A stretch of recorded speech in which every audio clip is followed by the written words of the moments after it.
नमस्कार. आज आपण आलो आहोत तापोना तालुका दारवा जिल्हा यवतमाळ या ठिकाणी. आपल्या या ठिकाणी एक मागच्या वर्षी आशा 9011 या वाहनाचं लागवड करणारे शेतकरी आपल्या सोबत आहेत. तर जाणून घेऊ त्यांच्याकडूनच की काय त्यांची प्रतिक्रिया आशा वाहनाबद्दल. नमस्कार दादा, आपलं पूर्ण नाव सांगा. माझं नाव संतोष चंदू राठोड, राहणार तापोना. माझा मोबाईल नंबर आहे 7744840911.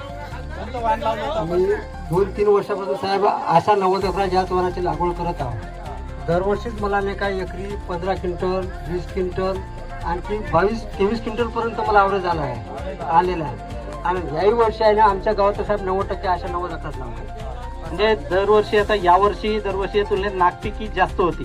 त्या नापिकीच्या वर्षात आता तुम्हाला 2025 मध्ये किती उत्पादन झाला? 2025 मध्ये साहेब मला नाही काय 16 क्विंटलचा आवरेज झाला. 16 क्विंटलचा आशाचा ॲव्हरेज आलेला आहे आपले. आणि मागच्या वर्षी साहेब मला 2.5 एकरात 56 क्विंटल 60 किलो कापूस झाला. म्हणजे आपल्या भागासाठी हे आशा वाहन एकदम सुटेबल आहे. एक नंबर. आम्ही याच्यानंतर दुसरी व्हेरायटी लावणार बी नाही आहोत, काहून की आमच्या जमिनीमध्ये सूट आहे आणि उत्पन्न भरपूर आहे साहेब. एक तर दुसरी गोष्ट म्हणजे कसं की कापसाचं वजन भरपूर आहे. कापसाचं वजन लहानसं गटून असलं तर 25 किलो भरते ना.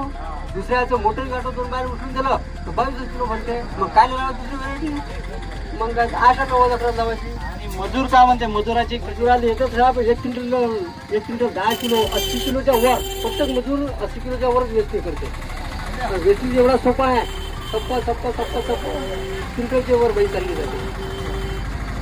पाहू आमच्या गावातले आशा 9011 मी तर लावणार आहोत. आमच्या गावात बरेच कास्तकार आहे, ते बी बरेच लावून राहिले. आपल्या मित्रमंडळी आणि नातेवाईकांना काय सांगा? आम्ही मित्रमंडळी तर साहेब लावतच आहे 2-3 वर्षापासून. ते म्हणजे काही सांगायचं कामच नाही त्याला.